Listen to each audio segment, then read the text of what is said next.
Hello guys, welcome again to my YouTube channel. तो आज हम करेंगे ऑर्गेनिक केमिस्ट्री का लेक्चर नंबर 5 और जिसमें हम स्टडी करेंगे क्लासिफिकेशन ऑफ ऑर्गेनिक कंपाउंड्स। तो ऑर्गेनिक कंपाउंड को हम कितने टाइप से क्लासीफाई कर सकते हैं। तो मेनली हमारे पास ऑर्गेनिक कंपाउंड जो है उसको उनको हम दो टाइप से क्लासीफाई करेंगे। फर्स्ट आएगा हमारा acyclic compounds. Acyclic compounds mean जिसमें साइकिल नहीं होगी, तो इसको हम लिख सकते हैं कि open chain compounds. Open chain compounds ये आ गया हमारा असाइक्लिक, जिसमें हमारी साइकिल प्रेजेंट नहीं होती है। तो अब सेकंड आता है हमारे पास की साइक्लिक कंपाउंड। तो साइक्लिक कंपाउंड्स फर्दर क्लासिफाई होते हैं दो टाइप में, जिसमें आता है एक की एलिसाइक्लिक कंपाउंड्स। एलिसाइक्लिक मींस कि यहाँ पर भी हमारे पास एक साइकिल प्रेजेंट होगी, लेकिन वहां पर एक कंसेप्ट होता है हमारे पास एरोमेटिसिटी का, वो नहीं आता है। मतलब कि साइकिल के अंदर कोई बॉन्ड प्रेजेंट नहीं होंगे, वो चाहे डबल बॉन्ड ही होंगे तो वो प्रेजेंट नहीं होते हैं उस रिंग में। तो जो रिंग बनेगी हमारे पास वो नॉर्मल रिंग होगी एक, तो उसको बोलेंगे हम एलिसाइक्लिक कंपाउंड्स। और ये फर्दर एक और क्लासिफिकेशन होती है साइक्लिक कंपाउंड्स की, इसको हम बोलते हैं कि एरोमेटिक कंपाउंड्स। तो एरोमेटिक कंपाउंड्स ऐसे कंपाउंड्स जिसमें आप बोल सकते हो कि एटलीस्ट एक बेंजीन रिंग प्रेजेंट होनी चाहिए। एरोमेटिक कंपाउंड्स ऐसे कंपाउंड्स होते हैं जिसमें एटलीस्ट एक बेंजीन रिंग हो, या फिर हमारे पास एक एरोमेटिसिटी के लिए एक रूल होता है जिसको हम बोलते हैं हक्कल रूल। हक्कल रूल को हम बोलेंगे, एक और नाम होता है इसका 4n+2 पाई रूल। तो कोई ऐसा कंपाउंड जिस ऐसा ऑर्गेनिक कंपाउंड कोई ऐसा जो इस रूल को फॉलो करे तो वो कंपाउंड हमारा एरोमेटिक होता है। ओके, तो हमारे पास देखो ये एरोमेटिक कंपाउंड्स फर्दर क्लासिफाई होते हैं दो टाइप से। तो एक होता है बेंजेनोइड्स एंड एक होगा हमारे पास नॉन बेंजेनोइड्स। तो बेंजेनोइड्स ऐसे कंपाउंड होंगे जिसमें एटलीस्ट एक बेंजीन रिंग प्रेजेंट हो। तो इसमें एग्जांपल क्या आ सकता है हमारे पास की, फर्स्ट आ गया जैसे बेंजीन है, भी एक हमारा एरोमेटिक कंपाउंड है। फिर एनिलीन आ गया, एनिलीन भी एक एरोमेटिक कंपाउंड है क्योंकि बेंजीन के ऊपर NH2 ग्रुप लगा होता है। फिर एक आ गया हमारे पास नेफ्थलीन आ गया, दो बेंजीन रिंग फ्यूज होती है इसमें। नेफ्थलीन के बाद एक एंथ्रासिन होता है हमारे पास। तो इसमें देखो आप बेंजीनोइड्स कंपाउंड क्या बोला मैंने कि जिसमें एटलीस्ट एक बेंजीन रिंग प्रेजेंट हो, वही होते हैं हमारे पास बेंजीनोइड्स कंपाउंड। फॉर एग्जांपल यहाँ पे देखो आप, ये बेंजीन प्रेजेंट है, ये लिखा मैंने एनिलीन, तो ये इज एरोमेटिक कंपाउंड। बिकॉज ये जो हमारे पास बेंजीन रिंग है ये 4n2+5 रूल को फॉलो करती है, ये हक्कल रूल को फॉलो करती है, तभी ये हमारी एरोमेटिक होती है। ओके, अब यहाँ पे एक और जैसे एग्जांपल लिखते हो, ये आ गया हमारे पास नेफ्थलीन एक्सेट्रा। अब ये जो नॉन बेंजोइड्स कंपाउंड होते हैं इसमें बेंजीन रिंग प्रेजेंट नहीं होंगी, स्टिल ये जो कंपाउंड होते हैं वो एरोमेटिक होते हैं, मींस ये 4n+2 पाई रूल्स को भी फॉलो करते हैं। तो हमारी फर्स्ट आ गया हमारे पास असाइक्लिक कंपाउंड्स। तो साइक्लिक कंपाउंड्स मैंने क्या बोला था कि ऐसे कंपाउंड्स जिसमें साइकिल प्रेजेंट ना हो, ऐसे ऑर्गेनिक कंपाउंड जिसमें साइकिल प्रेजेंट नहीं होती है। तो एग्जांपल मैंने बता दिया था इसके। ये भी फर्दर दो टाइप से क्लासिफाई होता था कि ओपन चेन। तो ओपन चेन का एग्जांपल जैसे ब्यूटेन, यहाँ पे मान लो मैं लिखता हूँ pentane, CH2 and CH3, 1 2 3 4 5, it is a pentane. और ये भी ओपन चेन है। ओपन चेन और असाइक्लिक कंपाउंड है क्योंकि यहाँ पे कोई साइकिल नहीं है। तो ये आ गया हमारे पास स्ट्रेट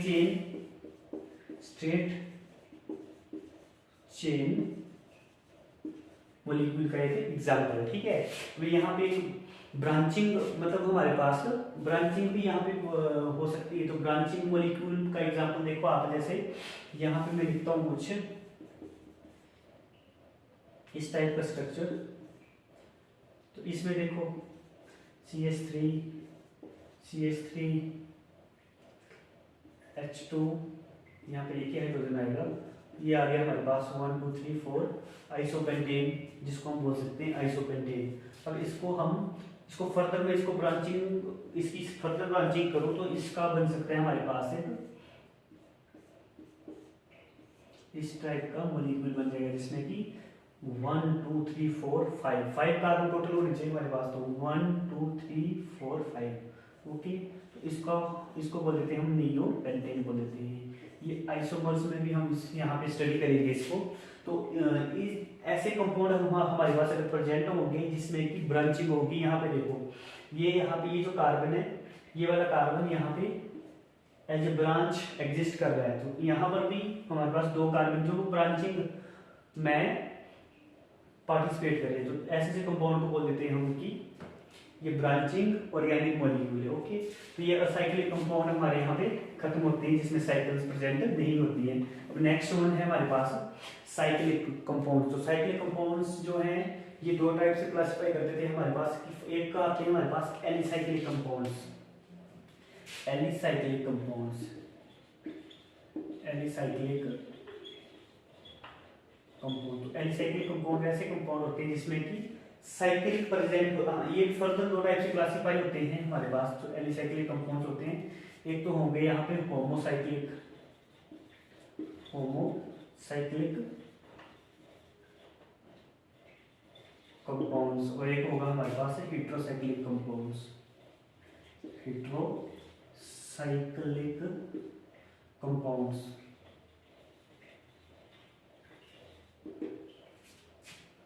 हेट्रोसाइक्लिक कंपाउंड्स, यहाँ पे देखो ये जो एलिसाइक्लिक कंपाउंड्स है यहाँ पर ये भी इसको ओपन चेन बोलेंगे। एक रिंग बनती है, कार्बन चेन बनती है, तो एक रिंग बनेगी। तो इसमें देखो एक मतलब कि साइकिल बनेगा हमारा, क्या बनेगा साइकिल। तो जैसे मान लो हमारे पास जैसे साइक्लिक कंपाउंड्स होते हैं नॉर्मली, जैसे आ गए ये साइक्लोप्रोपेन आ गया, इसमें देखो 1 2 3 कार्बन प्रेजेंटली आ गया। तो इसमें होमोसाइक्लिक क्यों बोल रहे हैं हम यहाँ पे, देखो कि सिमिलर मतलब यहाँ पे कार्बन होगा हमारा, यहाँ पर भी कार्बन होगा, ठीक है।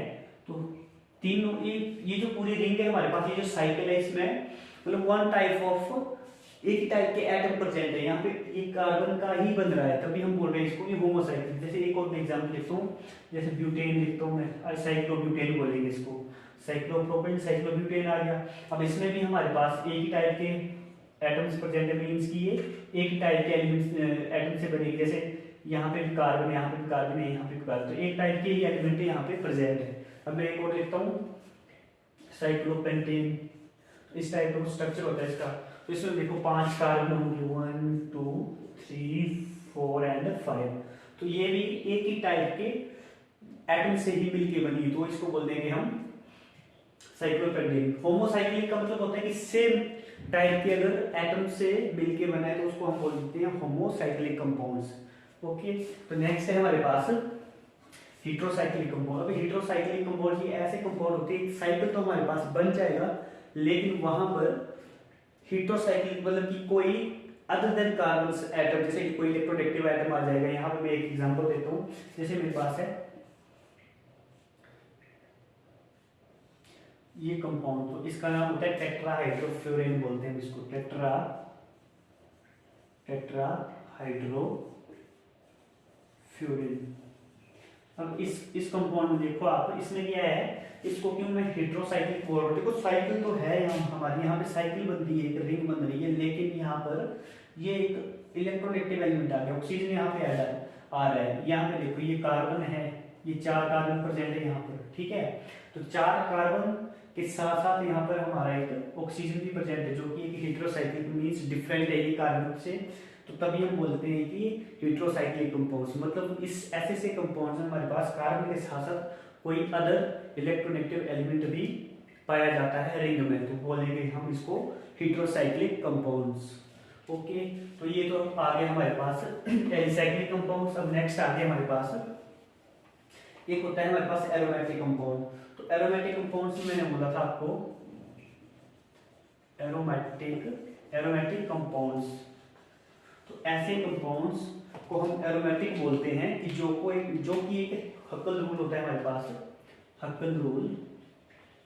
अगर कोई ऐसा मॉलिक्यूल जो साइक्लिक हो, मतलब जिसमें रिंग प्रेजेंट हो और वो हक्कल रूल को फॉलो करे, for example 4n+2 pi rule भी इसको बोल देते हैं हम, उसको अगर इस रूल को अगर कोई मॉलिक्यूल फॉलो करता है, कोई कंपाउंड फॉलो करता है, तो उसको बोलते हैं हम एरोमेटिक कंपाउंड। जैसे यहाँ पे देखो ये n क्या होती है, it is number of rings, N क्या होगा हमारा यहाँ पर नंबर ऑफ फोर रिंग्स होगा, ठीक है। तो जैसे मान लो बेंजीन जो है हमारा एक एरोमेटिक कंपाउंड है, तो इसको बताता हूँ मैं कि बेंजीन कैसे हमारी हक्कल रूल को फॉलो करती है। 4n+2 पाई इलेक्ट्रॉन्स बोलते हैं इसको, 4 इलेक्ट्रॉन्स बोलेंगे, ठीक है। और इस हक्कल ने दिया था तो हक्कल रूल भी बोल देते हैं हम इसको। यहाँ पे देखो बेंजीन में, बेंजीन कैसे इस रूल को फॉलो करती है, यहाँ पे देखो। अब मैं इसको इसमें देखता हूँ 4n क्या होते हैं हमारे पास, n होता है नंबर ऑफ रिंग्स। रिंग तो एक ही हमारी बेंजीन में, तो मैं यहाँ पे 1 पुट करूंगा इस फॉर्मूले में, +2 पाई। पाई मीन्स कि पाई इलेक्ट्रॉन्स होने चाहिए, तो पाई इलेक्ट्रॉन तो है हमारे पास, देखो बेंजीन के ये 3 पाई इलेक्ट्रॉन्स ही बोलेंगे इनको, पाई बॉन्ड्स ही बोलेंगे ना। इलेक्ट्रॉन, अब एक बॉन्ड में 2 इलेक्ट्रॉन होते हैं, ये भी कंफर्म, ये भी पता है, हमें अंडरस्टूड है। तो मीन्स ये पाई इलेक्ट्रॉन बनाते हैं। तो 4n, अब इसमें देखो क्या आ रहा है, इट इज 4+2 6 पाई आएगा। तो इसको देखो आप, 6 पाई इलेक्ट्रॉन है इसमें कि नहीं बेंजीन में। यहाँ पे देखो आप, ये 3 पाई बॉन्ड है, तो एक बॉन्ड में 2 इलेक्ट्रॉन होते हैं, ठीक है। एक बॉन्ड में होंगे 2 इलेक्ट्रॉन, 2 ये आगे इसके, 2 इसके आगे एंड 2 इसके आगे, तो ये आगे 6 इलेक्ट्रॉन, ठीक है। तो ये तो बन गया 6 पाई, तो इट मीन्स ये फॉलो कर रहा है हक्कल रूल को, ठीक है। नेक्स्ट वन जैसे नेफ्थलीन है हमारे पास। नेफ्थलीन का स्ट्रक्चर कैसा होता है, इस टाइप का, ये आ गया हमारे पास, ठीक है। इसमें देखो ये क्यों एरोमेटिक होते हैं, यहाँ पे देखो इस रूल को हम लगाते हैं इसमें। तो n क्या होता है, नंबर ऑफ रिंग्स। तो रिंग्स कितनी हमारे पास, 2, तो n × 2 + 2 पाई। अब देखो उसमें कितना बना, ये 8 + 2 पाई, कितना बना ये 10 पाई। तो यहाँ पे देखो आप 10 पाई इलेक्ट्रॉन्स होने चाहिए हमारे पास, मीन्स 5 पाई बॉन्ड्स होने चाहिए, क्योंकि एक बॉन्ड में हमारे पास 2 इलेक्ट्रॉन्स होते थे। तो यहाँ पे देखो एक आ गया पाई बॉन्ड, 2 3 4 5 आ गए, ओके। इसमें देखो आप, तो 5 पाई बॉन्ड, तो एक बॉन्ड में 2 इलेक्ट्रॉन होंगे, 2 4 6 8 10 पाई बॉन्ड हो गया। तो ये भी इस रूल को फॉलो कर रहा है, तो इट मींस ये भी एरोमेटिक होगा। तो ये आ गया नॉर्मली बात। तो हम ऐसे बोलते हैं कि नॉर्मली जहां पर अगर एटलीस्ट एक बेंजीन रिंग प्रेजेंट है किसी ऑर्गेनिक कंपाउंड में, तो वो जो कंपाउंड है हमारा वो एरोमेटिक होता है। यहाँ पे देखो जैसे फिनोल है हमारे पास, बेंजीन रिंग है, तो यहाँ पे आ गया OH, तो ये भी एरोमेटिक है, क्योंकि बेंजीन रिंग प्रेजेंट है। तो बेंजीन तो हमें पता नहीं, हमने अभी देखा कि ये तो रूल को फॉलो करती है, तो एरोमेटिक होगी। तो नेक्स्ट आ गया हमारे पास, जैसे एक होता है हमारे पास एंथ्रासीन, जिसमें कि 3 रिंग फ्यूज होगी, ये आ गया, तो it is also aromatic compound, okay. तो ऐसे कंपाउंड जो है, जो हक्कल रूल को फॉलो करें, वो एरोमेटिक कंपाउंड होते हैं। अब इसमें भी हमारे पास इस ऐसे कंपाउंड को बोलेंगे हम बेंजीनोइड्स कंपाउंड, जिसमें कि एक बेंजीन रिंग होगी, मतलब एटलीस्ट एक बेंजीन रिंग होंगी और वो एरोमेटिक होंगे। तो ऐसे कंपाउंड्स को बोल देते हैं हम बेंजीनोइड्स कंपाउंड्स, क्योंकि यहाँ पे एक बेंजीन रिंग प्रेजेंट थी हमारी, ठीक है। नेक्स्ट टाइप के होते हैं हमारे पास नॉन बेंजीनोइड्स कंपाउंड भी होते हैं। एक अनदर टाइप होगी, इसकी अनदर टाइप हमारे पास, उनको हम बोलेंगे नॉन बेंजीनोइड्स कंपाउंड्स, नॉन बेंजीनोइड्स कंपाउंड्स। इसमें देखो, तो नॉन बेंजीनोइड्स का एग्जांपल होता है हमारे पास, यहाँ पे देखो प्रोपेनॉन होता है एक कंपाउंड, जिसमें कि बेंजीन रिंग प्रेजेंट नहीं होती। जैसे इसका स्ट्रक्चर कुछ ऐसे बनता है, इस टाइप से, यहाँ पे डबल बॉन्ड होगा, यहाँ पे डबल बॉन्ड, यहाँ पे डबल बॉन्ड, एक कार्बन ये आ गया हमारे पास, एक ये आ गया। तो ये देखो 1 2 3 4 5 6 एंड 7 कार्बन का कि ये रिंग है, तो इसको हम बेंजीन नहीं बोलते हैं। इसको देखो मैं और अच्छे से ड्रॉ करता हूँ थोड़ा।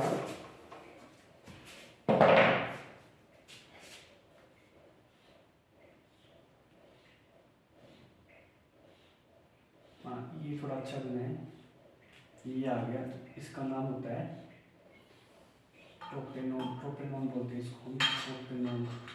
तो प्रोपोन कुछ ऐसा नाम होता है इसका,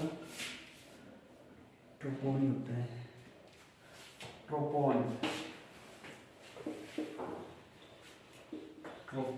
तो it is a non benzenoid compound, because यहाँ पर हमारे पास बेंजीन रिंग ही अभी है, लेकिन ये एरोमेटिक क्यों नहीं, एरोमेटिक इसलिए क्योंकि ये हर्कल रूल को फॉलो करेगा। यहाँ पे देखो जैसे क्या था हमारे पास 4n2 + पाई रूल, तो इतने इलेक्ट्रॉन्स होने चाहिए हमारे पास। n क्या होता है यहाँ पे, नंबर ऑफ रिंग्स, कितने रिंग्स है यहाँ पर, एक रिंग प्रेजेंट है, 4 × 1 + 2 पाई, तो कितना आ गया 6 पाई आ गया, 6 पाई है हमारे पास, क्योंकि ये देखो 3 पाई बॉन्ड है, तो एक बॉन्ड में तो 2 इलेक्ट्रॉन होते हैं, तो 3 में हो जाएंगे हमारे पास 6 पाई, तो ये आ गया हमारे पास एरोमेटिक कंपाउंड। और नॉन बेंजीनोइड्स क्यों, क्योंकि ये बेंजीन नहीं है, तो ऐसे कंपाउंड भी होते हैं जिसमें बेंजीन प्रेजेंट नहीं होती है, लेकिन फिर भी वो एरोमेटिक होती है क्योंकि वो हर्कल रूल को फॉलो करते हैं। So this is the end of this lecture.